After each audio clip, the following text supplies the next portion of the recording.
Configuring iSCSI target. iSCSI is a option or solution for the SAN storage area network. We can use the fiber optic channel for this. We can use fiber channel over Ethernet, but those things are expensive because those things needs different devices and different network also. But iSCSI, we can configure it on our existing LAN network. We can configure iSCSI target, the target which is sharing the storage, and the iSCSI initiator. Now initiator is the client side which is accessing the iSCSI storage. Now initiator is available in every machine. iSCSI target we have to install as a role in server machine. So iSCSI target only available in server operating system, and we have to install it as a role.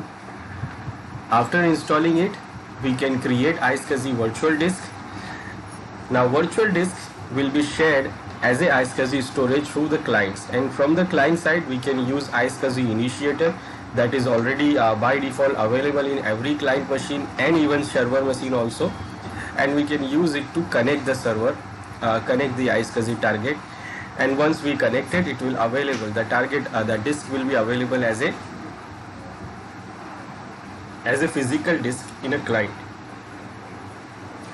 From there, client can use that iSCSI disk as its own disk, and it can format it with any file system and create partitions, volumes, and use it, and use to install different applications also.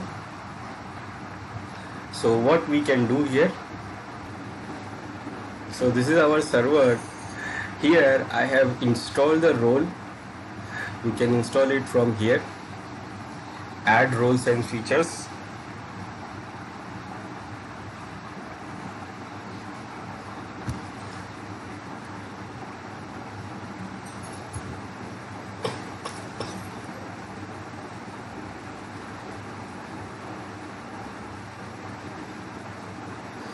Under the file storage services, under file SCSI services, we have this iSCSI target.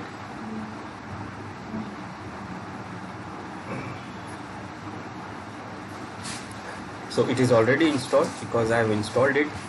After installing it, we go to this file and storage services.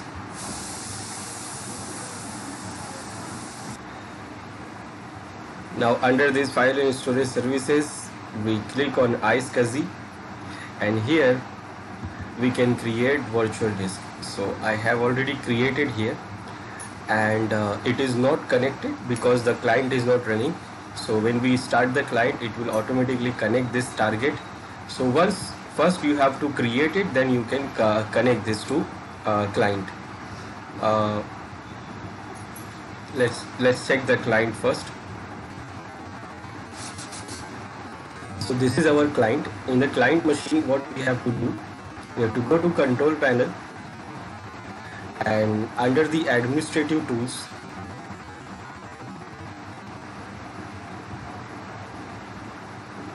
we have iSCSI initiator. Now this initiator is always available in all the client machines by default. So we want to connect to the iSCSI target from the server, so we have to start this initiator. So when you double click on it, it will say that service is not running. Do you want to start the service and make it available every time? Make it available automatically start. So I will say yes. Now this is it. Now what we do here, we want to connect to that target from server. So we just have to give the IP address of that server here, and then we have to just say quick connect. Now before connecting it, we should check that whether we have any disk here or not. So I will go to disk management here.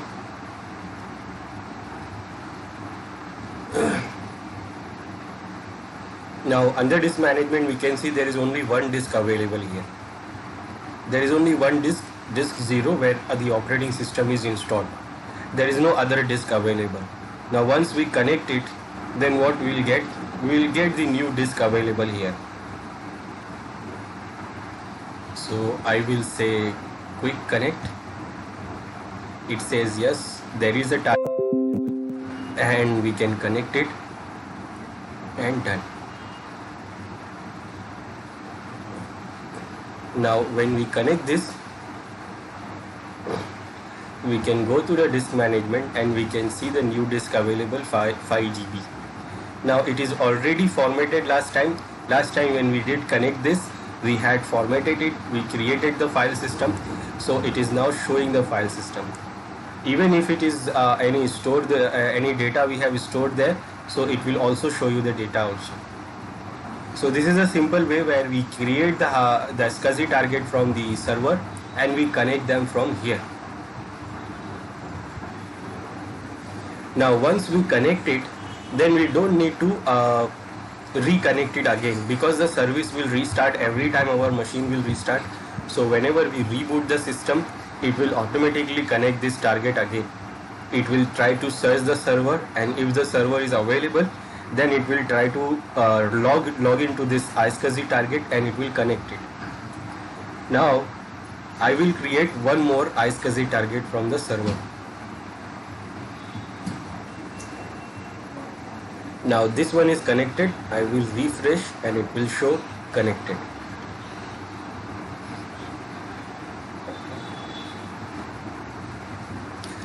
Now it is connected. Now we can do what?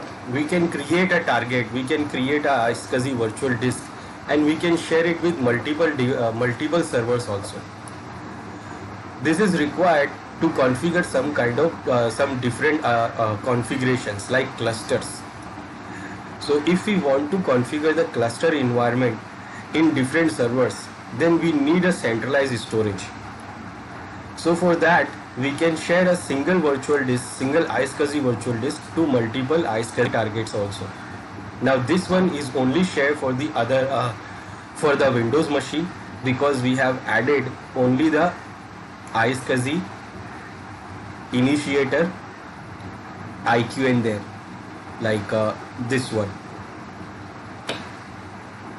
We can check that this is the initiator ID, and we have added only one ID of that is IQN. We have added only one, that is win1.site.com. This is the name of that Windows machine. So we have added only one, so it is only available to that one Windows XP machine, Windows 10 machine. Now if anyone else try to access this same target, it is not able to access because we have not allowed it. But we can allow to access it from the other machines also. Let's say we have a Windows server machine there. This is another server, we have server 2, and right now it is on workgroup. So first we have to make this server as a member of our domain. That means as a member of member server. We will not make this server as a domain controller. We will make this as a member server. For that, first again we have to configure the IP address properly. So I will go here.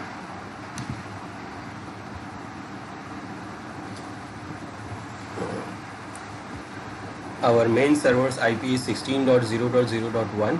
So I will make this 16.0.0.2. And I will make sure the DNS server IP is okay. This is our Active Directory server IP.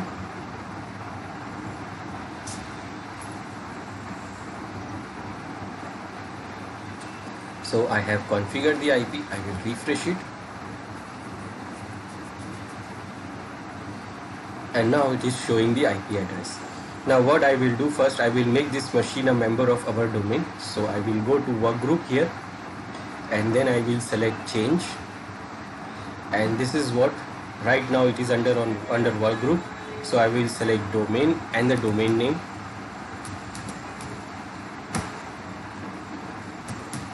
Authenticated username, that is administrator, and the password of administrator account.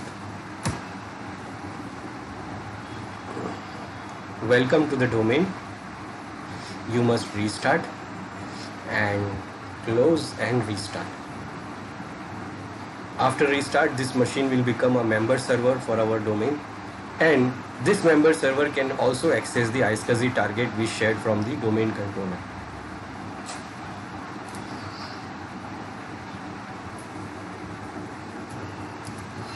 Now it is started, and okay, now right now this is administrator, but this is local administrator. And if you want to do it something on in the domain and in the domain configuration, then you have to log in as a domain user or domain administrator. So I go to select other user, domain name is already there. Now if I give the administrator name, the domain name is disappear. It disappeared, it shows the machine name. Remember, if I give only administrator name here and password, then it will log me in the local administrator. But if I want to log in as a domain administrator, then I have to mention it like this. Then it will say, okay, you are going to log into the domain.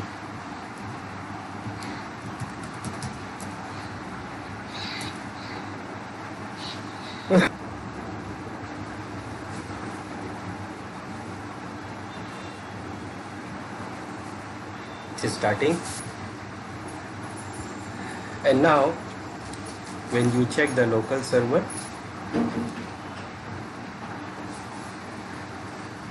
now it is part of the domain. It is a part of the domain sci.com, and now it is under the domain. Now this is not a domain controller, it is just a server which is inside the domain, which is member of the domain, and it is called member server. Now for iSCSI, we have option to share the SCSI disk from here also. We can go to file and storage services, where we can go for installing the iSCSI also. Right now we have not installed it, so it is not available. But we don't want to install, we don't have to install it here, because iSCSI initiator is always there. If you see under the tools, iSCSI initiator is also available here under this server machine also.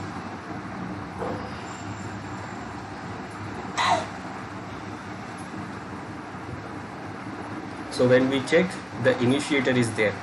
Now it will not be we can start the initiator here to connect the iSCSI target from that main server, server 1, but it will not allow, because the we have allowed only for that Windows 10 machine. Now if I try to start the initiator here, it says again the service is not running, and it is going to run the service and automatically start the service. So I will say yes.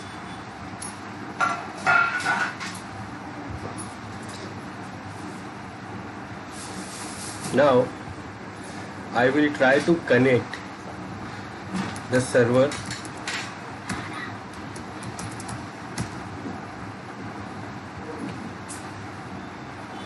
Now it is saying there is no iSCSI target available. Now why it is saying that? Because we have not allowed this Windows server machine, server 2, to access that target. We have mentioned only one, and that is what? Windows 10 machine. Now if I want to allow this also, that means we want to share the SCSI virtual disk to multiple machines, multiple initiators, then we have to do add these machines IQN also. Now where we will get the IQN number, IQN name? We will get it from here. So I will copy this,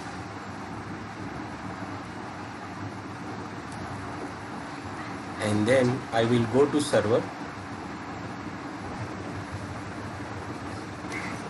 I will go back to other server.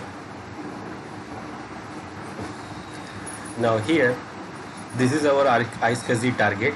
I will right click on it.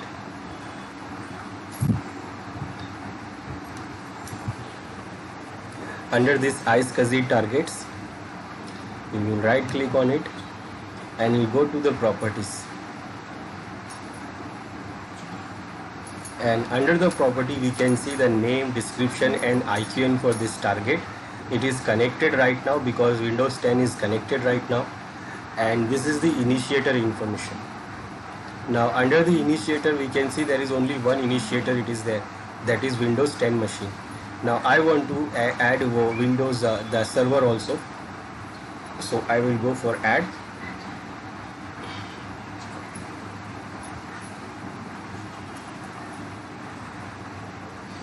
And then I will add that IQN which I copied here. So I select the IQN name and then I will paste this IQN name here which I was copied. This is from server2.sai.com. Now what? I will press OK, and now we are allowing two initiators, two clients to access the same disk. I will press OK then.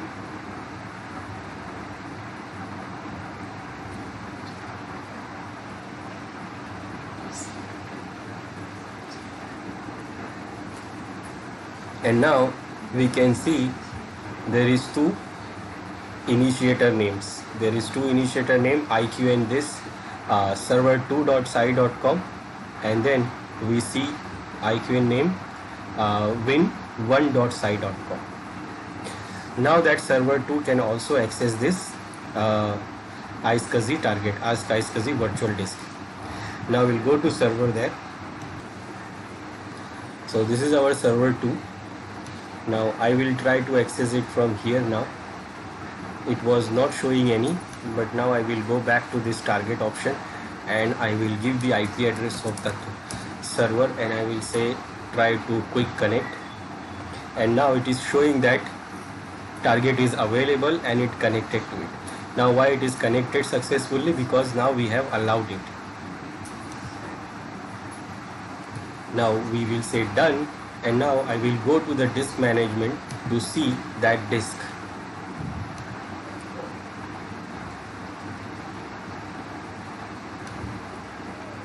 Now we can see that disk 1 of 5 GB is available. Right now it is offline, so it is not available in this PC, but when I click, when I make it online,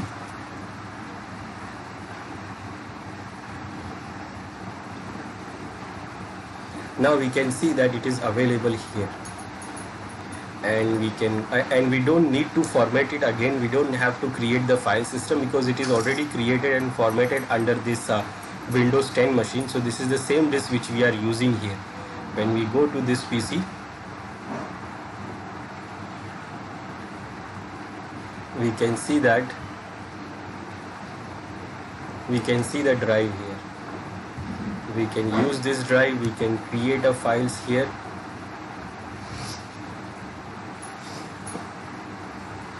This is from server 2.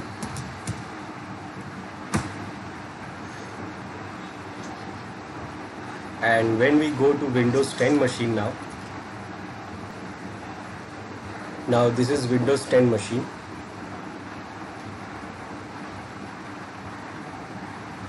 And if I go to this PC,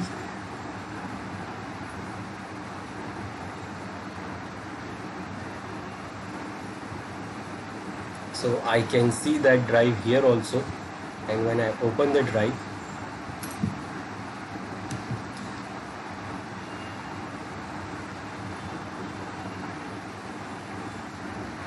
so I can see the drive here also, and I can see the drive on server also. So basically both these machines, both Windows 10 and Windows Server, both are using the same virtual disk, same iSCSI virtual disk.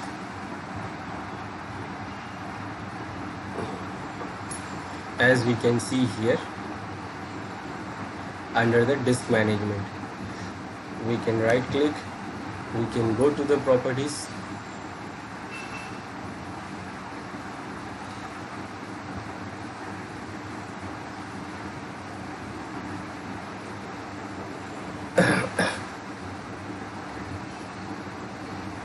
we can see this is MBR or GPT, and this is the same disk, 5 GB disk, which is coming from the iSCSI.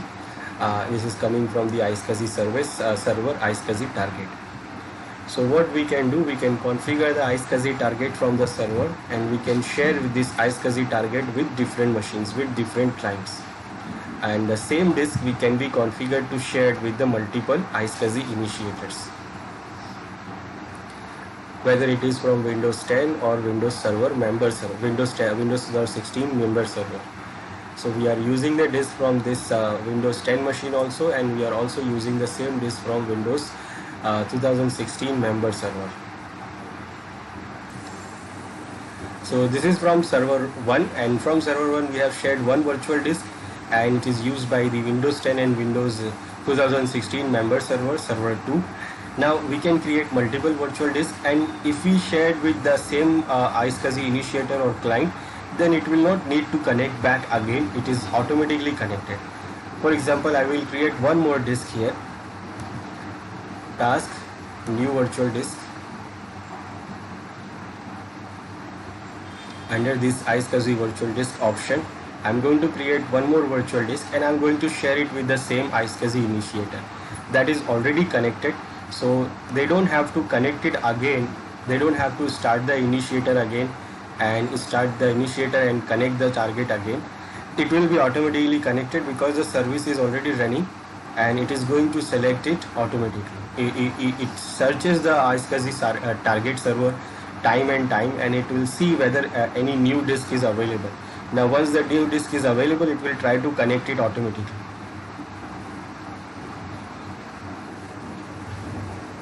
So again we have server 1, and this is the disk we have, and we are going to create a new virtual disk under the same drive. Under the same drive, that means under the same drive it will create this folder, iSCSI virtual disk folder. We can see that here it is already created, and we have already created one virtual disk, so it is already there.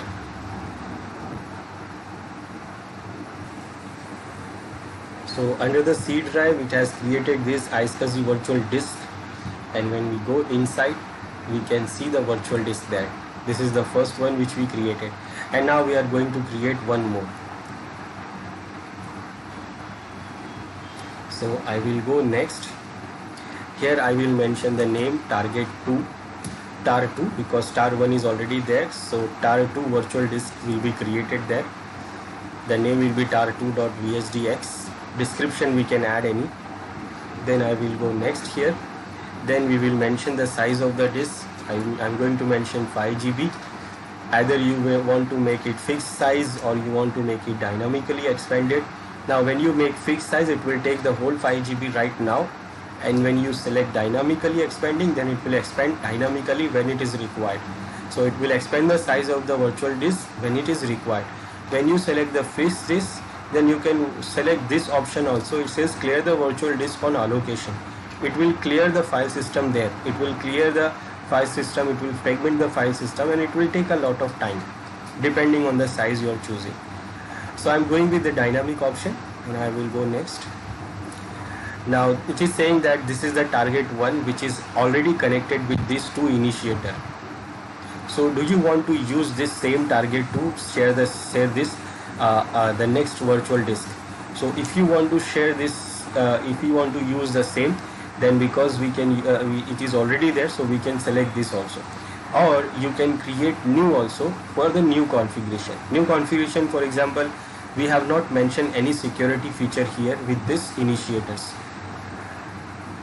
Now if I want to mention the security features, then I can create with this with the beginning, like we can create the new SCSI target option, but this one has no security, so I can select this one right now because I just want to share the virtual disk again to them. So I will select this, which is already having this server2.sai.com and windows1.sai.com. so these two initiator names are already there, so we don't have to add any name, and we don't have to configure anything else because it is already configured. So we can use this existing one, and we can go next.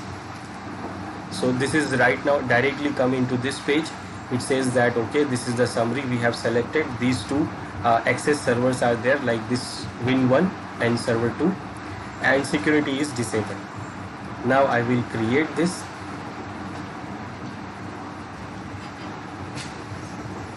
and it is now created, and we can see this target 2 available here, and it is only 4 MB right now. This one is connected to the other machines, so it is having some file system here, so it is 132 MB, but this one is right now only 4 MB because it is dynamically expanded. Now the one which is now we have created is this target 2, and it is saying that this is not connected, but right now it is what? Connected. If I refresh it again,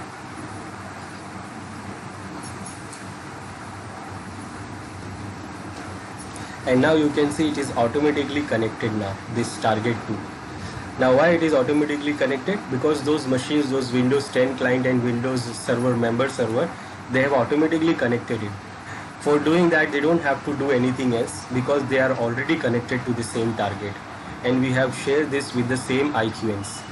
So they don't have to do any extra configuration. Once they have connected to the target server, it will connect all the other disks also. Like whenever we create new disk for these initiators, they will automatically access it. We can check it here under this server 2. If I refresh it, this is the initiator properties. It is already connected to this target server, server1.tar1.target. And now when I go to disk management,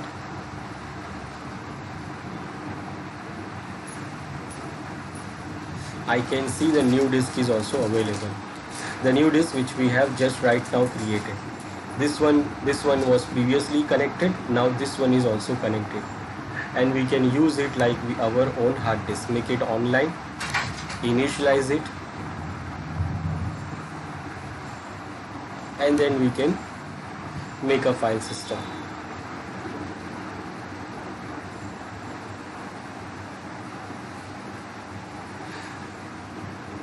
So whenever we connect the new disk, whenever we create new virtual disk, iSCSI virtual disk for these initiators or for these servers, they will automatically connect, they will use automatically.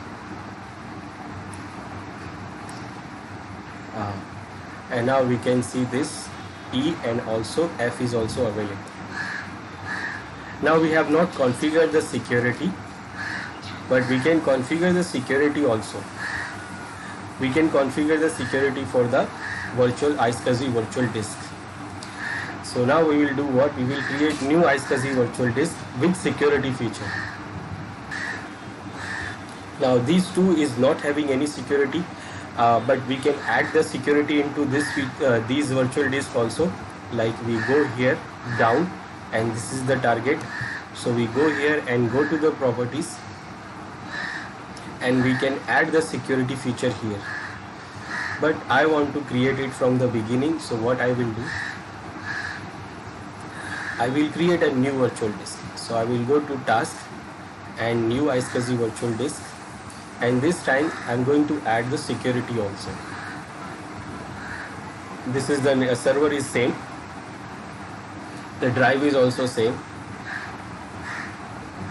Now this time I will give target 3, and this is going to be have a security. So next, again I will give 5 GB and dynamically expanding. Now I am not going to use this existing targets because it is not having any security. So I am going to add the new. So I will select new. Now here we have to create the target name, the name which we will see here under this. When you go down, so we will see this iSCSI targets. Right now we have added this one, tar1, for the first connection. Now I'm going to create the new connection with security, so I will name it different. So I will say security, or we can say secure tar1, and next now here we have to add the initiator's IQN name so that they can be allowed to access. So when you don't have any security, you actually have the security of this initiator, access initiator. So when you don't add any initiator name, when you don't have any initiator name, then they will not be able to access it. And after this we can add additional security. So first we have to add the allowed initiator. So I will add here. Now here we can see the existing one we have. Like we have already connected with the server 2 and server Windows 1, Win1. So if we want to use them, so we can select one of them if we want to use, or we can use both of them. Or if you want to use it for the new initiator, then we click here and then we can add the new name. So I will go for server 2 here. I am going to give it to server 2. So I have added the IQN for the server 2 and then I will press OK. So right now it is going to be available for only server 2, but if we want to add multiple IQNs, so we can add it from here, add, and we can add multiple IQNs. Right now I'm giving this iSCSI virtual disk only for server 2, and then I will go next. Now in this place we have to select the security authentication security. Now authentication, that means when the initiator try to connect the iSCSI target, it will ask the authentication. It will ask for authentication. That means the initiator has to authenticate itself to the iSCSI target. For that we have these two options. First we have CHAP. CHAP means Challenge Handshake Authentication Protocol. Now what that means and how it works, and the second one is reverse CHAP. Now what these authentication, in this we have to provide the username and the password. Now what happened to this authentications? Now first in CHAP, what happens, we have client and server which is sharing the iSCSI target, iSCSI virtual disk, and the client who is using that iSCSI target, iSCSI virtual disk. Now in CHAP, what happened, first client send the request for connection. It will send the request for connecting the server, iSCSI target server.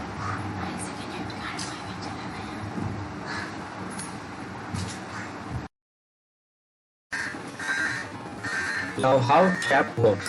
CHAP means Challenge Handshake Authentication Protocol. Now in this case, what we do here, we configure the iSCSI target with username and password. Username and password, that means we configured with the username and password here. So we mention the username, like for example I am saying U1, and the password like say 123, whatever.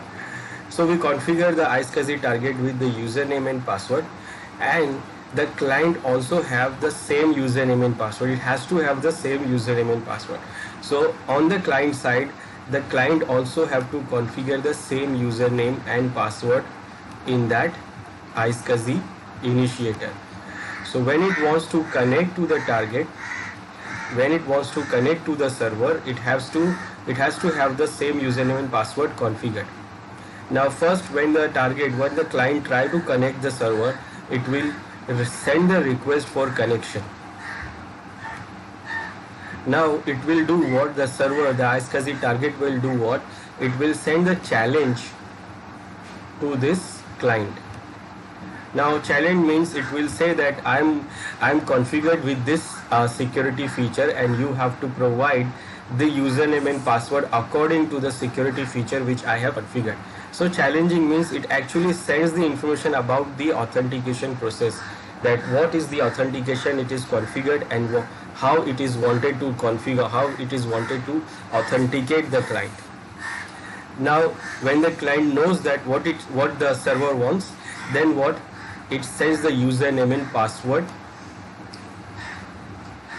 to the server. Now username and password, now they use a different method for that. Username will go as a clear text, but the password will not go to the clear text. It will hash the password into a hashing algorithm, and then it generates the hashed value. Like for example, it generates XYZ. So whenever you hash this value 123, you will get the same value XYZ, because the algorithm will be same. For say it uses MD5 algorithm, hashing algorithm. Then it will send the value username and the hash value of the password. Now why it do that? Because if suppose someone hacks if someone comes man in the middle, if someone gets into the middle of the server and client and try to capture the packet, so it will not be able to see the password. Now this username and password hash will go to the server, and server will check the username. It says okay, this user is available, the username is right. Now what is the password? So it has a password here stored, so it will do what? It will hash the password with the same algorithm, and the value will come, the same value will come, and the value which is sent by the client is also the same value. So it will say okay, both are same, that means you are right. If both the values are same, that means the password is right. If the client send the wrong value, then the password will not match. Now when the password is matched, then it is authenticated. Now when it is authenticated, then the server will give the reply and says that you are allowed and you are accepted, and now you can connect to this iSCSI target. And this is the challenge handshake authentication protocol. Now what is happening here is that the client is authenticating himself to the server. So client is sure, the server is sure that this is my client, because client is sending the right information, and that means server knows that this is the right client. But there is a problem. Client cannot make sure that the server is the right server for that client. That means client don't know that the server is the right one. It can be a wrong server. That means attacker can do what, hackers can do what, they can create the fake server, and then they allow this client to authenticate to this fake server. So now client don't know that this is right server for me or not, but the server knows that this is the right client, because the client is authenticating himself to the server. Now in this case we have reverse chap. In this case we have option to configure the reverse chap. Now reverse chap means what? It is the same, the authentication process is same, but it will happen two times. It will happen two times. That means first client will authenticate himself to server, and then the server will use the same process and it will authenticate himself to client also. That means the process will be the same, but it will happen two way. First it will go from this client to server, then server to client. So basically it is two-way authentication, we can say. And two-way, that means both server and client is authenticating themselves to each other. And we have both options available here. We can use chap and also we can use reverse chap. Now it depends that sometimes it will take lots of time also. It can make a slow, it can make a connection slow based on the network, because it is going to do the two-way authentication. If you use chap, reverse chap, chap will do the one-way authentication, but it is secure. But if you want more secure, then you can go for reverse chap. So chap will make this connection a little slow, but reverse chap will make a lot more than this chap. So it can make the connection slow more than the chap. So it is just a matter of the connection, like it is how fast it is going to connect. So that is why sometimes people use only chap, they don't use reverse chap. Or sometimes when they want more security, they can use both. I'll go with the chap only. Now here we will mention the username and password and confirm the password. Now it is not necessary that the username will be the username for that user, the users which is available in Active Directory or our local server. We don't have to mention that user. It is a separately user account for only connecting this iSCSI. So it is not necessary to have a real user account here. We can create a new user. It is just like a new user account here for this iSCSI only. So I will mention like this is our admin 1, and then we will mention the password. So I will say ABC, and it is saying that it must at least 12 character. So the password must be at least 12 character, we have to make sure.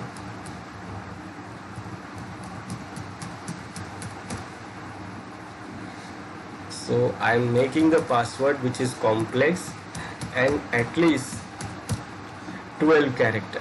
Now it is okay, and then what, I can go next and create.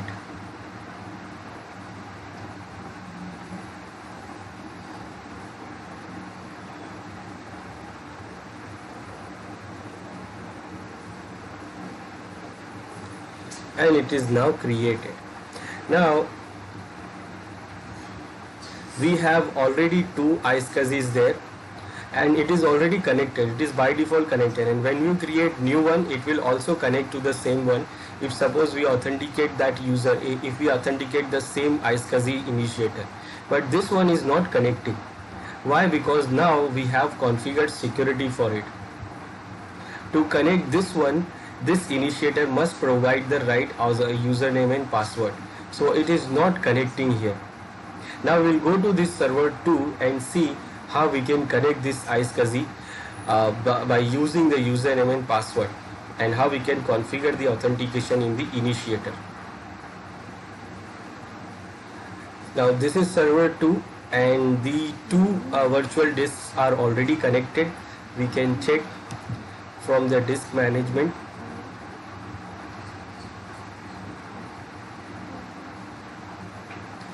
So these two are already connected. These two are already connected. They are offline. I will make it online to make it available. So these two are already connected, but the third one which I created, it is not connected. Why it is not connecting here? Because it is asking for security. So here we can see the third one is not showing here because it is not connected. Why it is not connecting? Because of the security feature. So I will go to initiator here, and here we can see that it is already connected. This target is already connected here, and this is the normal target. It is not a secure target. I will refresh it here, and now I can see the secure one also. Now the secure one is also showing now SIC1, but it is inactive. Why it is not connecting automatically? Because it is asking for the security. Now when there is no security, still there is a security. That means on a server we configure to allow only these initiators. So only these initiators can connect. Other initiators will not be able to connect. That means from server we configured to allow only these initiators. If we see the name of these initiators, those only initiators we have configured to allow. Like we saw this *1, and when we go to the properties here, so we have only allowed these two initiators to access this iSCSI disk, and we mention the name for those initiators. Now this is also security. If we don't mention the name of the initiator here, those initiators or those clients will not be able to access the iSCSI disk. But anyone can change the name. This name can be changed by the client. If suppose the attacker do what? It change its own initiator name with this name which is allowed, then it can connect. So it is not that secure, and that is why we use this security here. Now it is not configured for this *1. We have configured it for the secure SEC1, the other target which we have configured. So now what I will do, I have to go to the initiator and I have to configure this security feature there.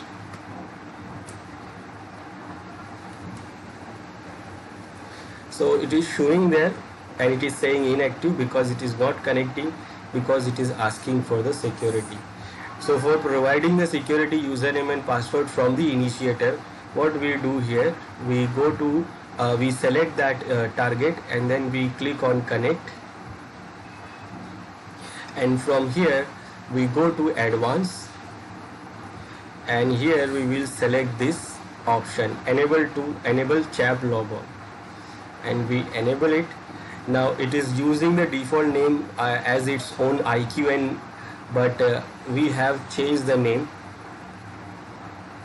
and we have we have configured the name as admin1, and then the password we configured is that 12-digit password. So this is how we provide the username and password, and then we will go to select,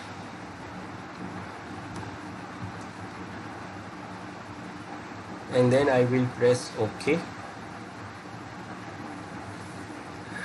and here I will press OK, and now as you see, just when I provide the right password and username, it is now connected. It is now connected, and now it is available here under disk management. So under disk management, now the disk is also available, and now we can use the disk. We can make it online, we can initialize it, and also we can do what? We can create partitions, create volume, and now we can use this virtual disk. So this is what the security we have. We can configure the security for iSCSI target. Mentioning the initiator name only, it is also a security, but it is not that secure because attackers can change the name of its own initiator. And how they can change the name? They can go to configure here in the initiator, and they can change the name of their initiator. So anyone or any attacker can change the name of the initiator. It is very easy to change, and that is why we use that CHAP or reverse CHAP security feature.